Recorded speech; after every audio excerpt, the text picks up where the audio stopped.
మీ అన్నగా చెప్తున్నా, ఇవాళ 30 ఏళ్ల పోరాటానికి ఎంఆర్పిఎస్ ఒక ఉద్యమ సంఘం.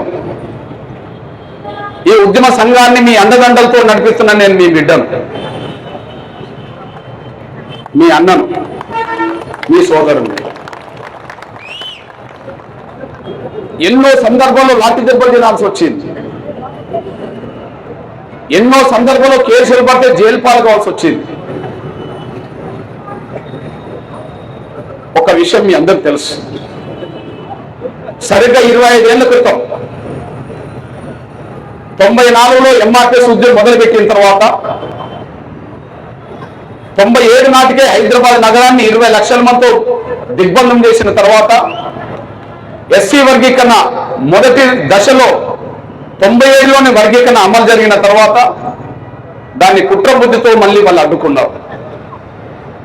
ఆ కుట్రబుద్ధితో అడ్డుకోవడాన్ని మళ్ళా ఎదుర్కోవడానికి జరుగుతున్న పోరాటంలో రాష్ట్ర వ్యాప్తంగా ఉద్యమం విస్తరణ జరిగి దండోరా దండయాత్ర పేరుతో 99లో శ్రీకాకుళంలో మొదలైన దండయాత్ర సరిగ్గా హైదరాబాద్ నగరం చేరడానికి ఒక 48 గంటల ముందు నేను ఇబ్రాహీంపట్నం వచ్చిన విషయం మీ అందరూ తెలుసు. ఈ ఇబ్రాహీంపట్నం దాటి ఎలిమినేడు గ్రామంలో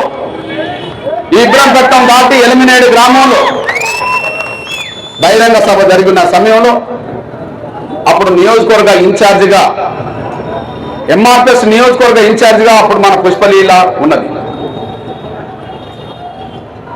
నేను ఎలిమినేడులో మీటింగ్ పెట్టి బయటకు వచ్చే సమయానికే సిఐ కృష్ణయ్య గారు అనేటైన అప్పుడు ఉండి వందలాది మంది పోలీసు వాళ్ళను అడ్డం పెట్టి నన్ను బలవంతంగా పోలీసు వ్యాన్లు ఎక్కించుకుంటే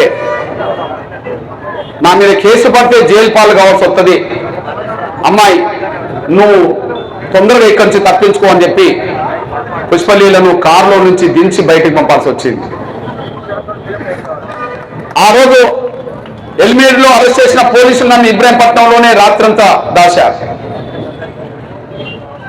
వందలాది మంది పోలీస్ స్టేషన్ మనవులు ముట్టడిస్తే నన్ను ఇక్కడ నుండి తీసుకెళ్లి మళ్ళీ ఎల్బీ నగర్ స్టేషన్లో ఒక మారుమూల ఏరియాలో దాచారు. స్టేషన్ పరిధి దాటిన తర్వాత తెల్లారి మళ్ళీ ఇక్కడ నన్ను కోర్టుకు తీసుకొచ్చారు.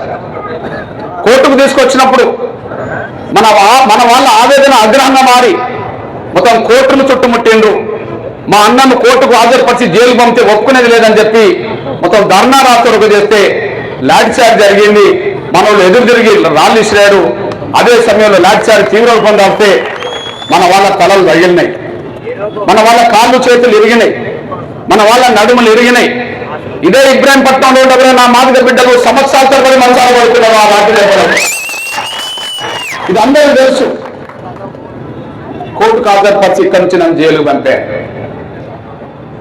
ఆ విధంగా చంద్రబాబు నాయుడు ప్రభుత్వంలో జైలు పాలు కావాల్సి వచ్చింది. ఆ తర్వాత మళ్ళీ జైలు పాలు కావాల్సి వచ్చింది. రాజశేఖర్ గారి ప్రభుత్వంలో జైలు పాలు కావాల్సి వచ్చింది. మళ్ళీ కేసీఆర్ ప్రభుత్వంలో జైలు పాలు కావాల్సి వచ్చింది. మొన్నటికి మొన్న రేవంత్ రెడ్డి గారు మళ్ళీ అరెస్ట్ చేసి స్టేషన్లో మళ్ళీ 5-6 గంటల పాటు దిగ్బంధం చేయాల్సి వచ్చేసింది. ఇన్ని నిర్బంధాల మధ్యలో ఉద్యమం జరుగుతున్నది. కానీ లక్ష్యం వదిలే పరిస్థితి ఉండదు. లక్ష్యం వదిలే పరిస్థితి ఎందుకు ఉండదంటే వర్గీకరణ ద్వారా తప్ప మన బిడ్డలకు మరో భవిష్యత్తు లేదనే విషయం నాకు అర్థమైపోయింది. వర్గీకరణ లేకపోతే షెడ్యూల్ కులాల కోసం వచ్చే 100 ఉద్యోగ అవకాశాలు ఉంటే 90 మాలల వాళ్ళకే పోతున్నాయని కమిషన్ చెప్పేసింది. ఏదైనా డాక్టర్ సీట్లు వచ్చినా, ఇంజనీర్ సీట్లు వచ్చినా, ఏ అవకాశాలు వచ్చినా 100 అవకాశాలు విద్యార్థుల పేరుతో ఎస్సీల పేరుతో వస్తే 90 అవకాశాలు వాళ్ళకే పోతున్నాయని నిర్ధారణ జరిగింది. ఈ నిర్ధారణ అనేది నేను చేసుకున్నది కాదు, ప్రభుత్వాలు ఇచ్చిన కమిషన్ల రిపోర్ట్. అది నేను చేసినది కాదు నిర్ధారణ. నేను ఉద్యోగం మొదలుపెట్టినాక వచ్చిన కమిషన్ల రిపోర్ట్ కూడా కాదు, నేను పుట్టక ముందు వచ్చిన కమిషన్ రిపోర్ట్ కూడా చదవాల్సి వచ్చింది. నేను 1965 జూలై 7న పుట్టా.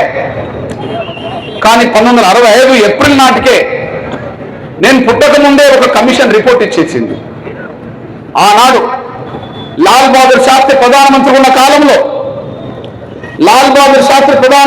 కాలంలో లోకూరు కమిటీ ఏర్పడ్డది. డాక్టర్ బాబాసాహెబ్ అంబేద్కర్ సాధించిన రిజర్వేషన్ ఫలాలు అన్ని కులాలకు దక్కుతున్నాయా లేదా అనే విషయం తెలుసుకోవడానికి వేసిన కమిషన్ ఇది. 1950లో రాజ్యాంగం అమలులోకి వస్తే జనవరి నుంచి 65లో కమిషన్ పడ్డది. ఇది కేంద్ర ప్రభుత్వానికి సంబంధించిన ప్రధానమంత్రి లాల్ బహదూర్ శాస్త్రి గారు వేసిన కమిషన్. 15 ఏళ్లకే రిపోర్ట్ వచ్చింది. ఈ 15 ఏళ్ల కాలంలో రిజర్వేషన్ ఫలాలు ఏకపక్షంగా ఉమ్మడి ఆంధ్రప్రదేశ్లో మొత్తం మాల వర్గమే అనుభవిస్తున్నది. వాళ్ళే పైకొచ్చారు. కాబట్టి షెడ్యూల్ కులాల నుంచి ముందు వాళ్ళని తొలగించాలని చెప్పి కమిషన్ రిపోర్ట్ వచ్చేసింది. నా కళ్ళ ముందు, మీ కళ్ళ ముందే కమిషన్ రిపోర్ట్ పెట్టాను. అంటే 1965 నాటికే షెడ్యూల్ కులాల నుంచి వాళ్ళని తొలగించాలనే పరిస్థితి నేను పుట్టక ముందే కమిషన్ రిపోర్ట్ ఇచ్చిందంటే వాళ్ళ అభివృద్ధి ఆనాడే వేగవంతమైంది అనడానికి సాక్ష్యంగా ఉన్నది.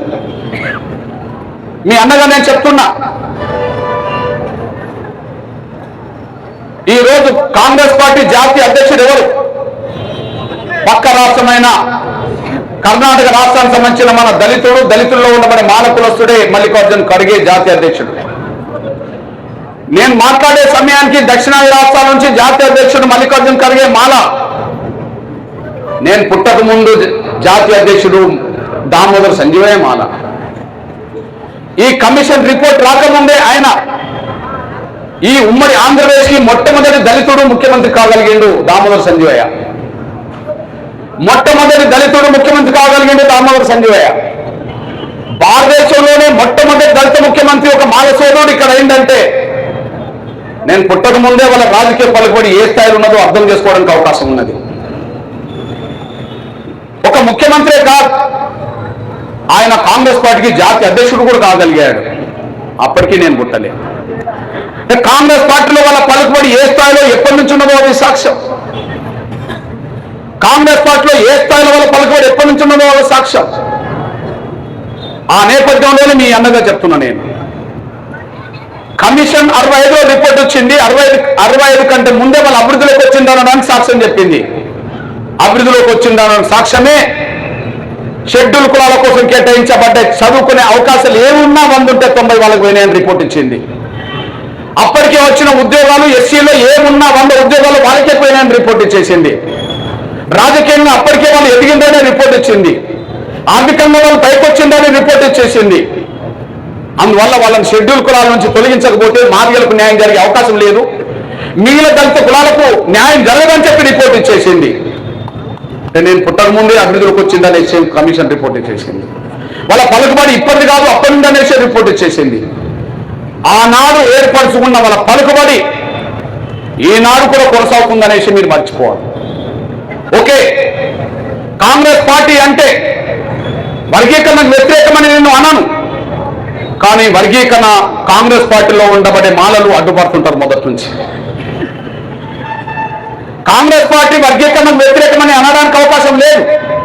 ఎందుకంటే ఈ దేశంలో ఎస్సీల్లో అందరికీ న్యాయం జరుగుతలేదని, ఎస్సీలో కూడా ఏబిసిడి వర్గీకరణ జరగాలని 1975లోనే పంజాబ్లో ఎస్సీ వర్గీకరణ చేసింది కాంగ్రెస్ ప్రభుత్వమే. మనం జైల్ సింగ్ గారి పేరు విన్నాం, ఆయన రాష్ట్రపతిగా మనం పేరు విన్నాం. కానీ ఆయన పంజాబ్ రాష్ట్రానికి ముఖ్యమంత్రి ఉన్న కాలం ఉన్నది. ఆ పంజాబ్ రాష్ట్రంలో ఎస్సీ వర్గీకరణ చేసింది కాంగ్రెస్ ప్రభుత్వమే. అంటే కాంగ్రెస్ ప్రభుత్వమే ఎస్సీ వర్గీకరణ చేసింది కనుక నేను కాంగ్రెస్ పార్టీని సూత్రరీత్యా వర్గీకరణకు వ్యతిరేకమైన పార్టీ అని అనలేను. కానీ ఇక్కడ వర్గీకరణ జరగకుండా అడ్డుకోవడానికి మాత్రం మాలలు ప్రయత్నం చేస్తుంటే మాల వర్గం పలుకుబడికి తలొగ్గి వర్గీకరణ జాప్యం చేస్తుంటుంది కాంగ్రెస్ ప్రభుత్వం. ఒక విషయం మీద దృష్టి తీసుకొస్తున్నా నేను. అక్కడ చెమార్లు అనబడుతున్న వాళ్ళు, పంజాబ్లో చెమార్లు అనబడుతున్న వాళ్ళు, మన చర్మం వృత్తికి సంబంధించిన వాళ్ళు కొద్దిగా వాళ్ళకి డెవలప్ అయ్యారు. ఇక్కడ మాలల్లాగా వాళ్ళకి డెవలప్ అయ్యారు. అక్కడ డెవలప్ కాని వర్గం ఉన్న వాళ్ళు మాకు వర్గీకరణ కావాలని 75 నాటికే పోరాటం చేసిండ్రు. మీరు బూటా సింగ్ పేరు విన్నారు. ఆ బూటా సింగ్ నాయకత్వంలో ఒక ఉద్యమం జరిగింది అక్కడ. ఆ ఉద్యమాన్ని దృష్టి పెట్టుకొని కాంగ్రెస్ ప్రభుత్వం కమిషన్ వేసింది. ఆ commission report Gurnam Singh commission వేస్తే ఆ కమిషన్ రిపోర్టు వర్గీకరణ చేయమని చెప్పేసింది. కాంగ్రెస్ ప్రభుత్వం చేసింది. అంటే ఇక్కడ చెమార్లను పడుతున్న మాదిగలు కొంచెం డెవలప్ అయిందనే విషయం అర్థం చేసుకొని చెమారేతర వర్గాలకు మాత్రం న్యాయం చేయడానికి కమిషన్ వర్గీకరణ చేసింది.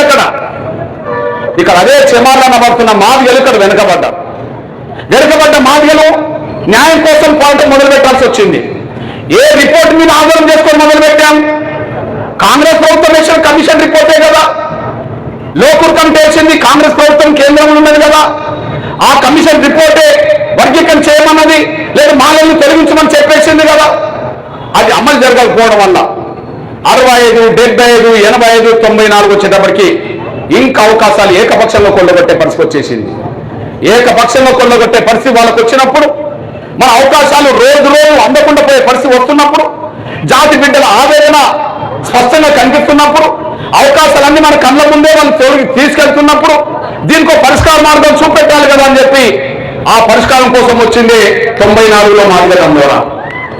94లో మాదిగ దండోర వచ్చిన తర్వాత 95, 96 నాటికి ఉమ్మడి ఆంధ్రప్రదేశ్ ప్రభుత్వంలో వర్గీకరణ ఉద్యమం బలపడ్డ ఉద్యమానికి ఆనాడు చంద్రబాబు నాయుడు ప్రభుత్వం మళ్ళీ ఎస్సీ వర్గీకరణ చేయాలా వద్దని కమిషన్ వేసింది. మళ్ళీ ఎస్సీ వర్గీకరణ చేయాలంటే కమిషన్ వేసింది. ఆ కమిషనే justice Ramachandra commission. Justice Ramachandra commission report ఇచ్చేసింది. నిజమే, 65 నాటికి ఏ అన్యాయం అయితే మాదిగలకు ఇతర దళిత కులాలకు జరుగుతుందో అదే అన్యాయం ఇప్పటికీ 96 నాటి కూడా జరుగుతుంది. 65, 96 అంటే 30 ఏళ్ళు కదా. మళ్ళా 65 నుంచి 96 అంటే 35 సంవత్సరం కదా. ఈ 35 సంవత్సరాల చరిత్ర మళ్ళీ రామచంద్ర కమిషన్ రాసేసింది. ఎస్సీ వర్గీకరణ ద్వారానే మాదిగలకు ఇతర దళితులకు న్యాయం జరిగే అవకాశం లేదు. కానీ మాలలకు అవకాశాలన్నీ కొల్లగొడుతున్న విషయం సత్యమన్నా అర్థమవుతున్నప్పుడు వర్గీకరణ ద్వారా తప్ప మరో పరిష్కారం లేదని చెప్పి ఈ కమిషన్ రిపోర్ట్ ఇచ్చేసింది.